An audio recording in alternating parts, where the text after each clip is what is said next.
sorry, Rodney, got interrupted with a call. So I'm continuing here from the back around the circular drive in the back.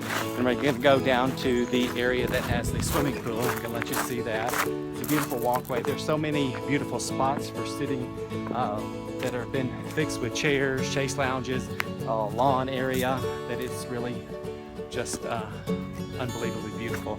Here's one of those little areas here with the lawn and alcove. Has a swing over here on this tree, and it has a bench back there. So there's so many great places for gatherings and events if someone had this property. Also here on the left, as I'm heading down to the pool, is a beautiful koi pond, and is a long koi pond with a statue. And I'm looking for the koi in there. They're probably pretty low now because it's pretty warm here in Atlanta. It leads up to the front there, going up that way through some other steps. I'm going to take you back down here now to the pool, and you can get a feel for this. It goes through a gate and then down some old stone steps right here. And here we are at the pool. The pool is a gunite pool, and has a, looks like a marble surround and marble coping on it. Looks like a Carrara marble.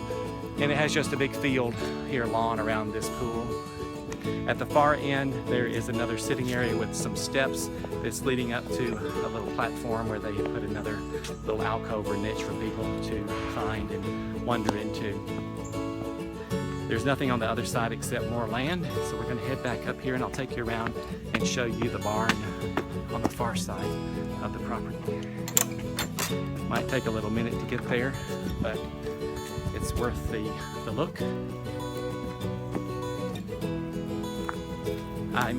This property is just unbelievable. I just cannot believe that such a property is actually on the market. And I'm surprised really that it wouldn't be a higher price than it is, considering the amount of history that's here in this property. It's just phenomenal really that this would be available on the market, because you just don't see this type of opportunity. There's other trails and things that lead back and deeper into the property. This sits on 9 acres, and I sent you the plat. Remember, it has a finger that goes off to the back and can connect actually to 21 more additional acres. What's beautiful about the property is some of the huge trees. Actually, you would never know that you're right here this close into Atlanta. Also, right behind me is a patch of fig bushes. And I can, as I pass by, I can see the figs that were hanging on those and getting ready to be picked.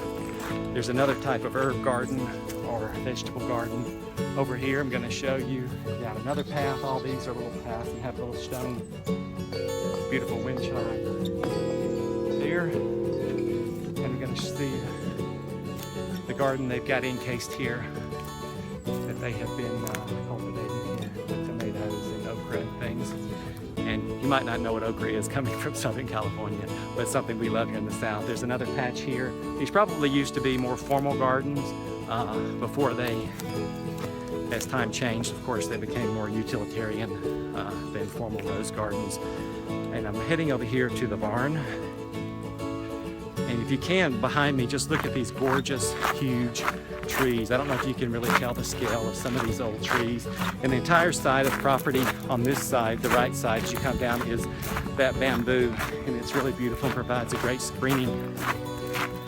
Here we are standing in front of this barn. This has to date back into the 1800s with this type of siding that's on here. And I think they use it for more like an entertainment area, to have dinner parties, host unique events. It's just really beautiful. It's kind of decorated here right now, maybe for show, I'm not sure. And then they have another side that's kind of just got all kind of stuff stored in there. And then back on the back of the property then is bordered again by the bamboo. There's a lower portion down here that you can see. There's more to the barn. You can go underneath down there. So that's pretty much the tour of what I can get to right now onto the property. Again, phenomenal.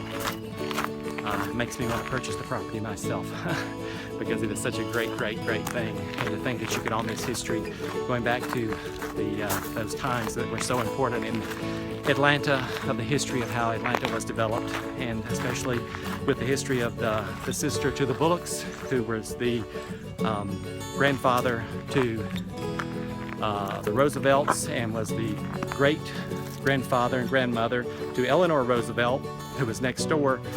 It's all intertwined and all the history is connected here with this plantation.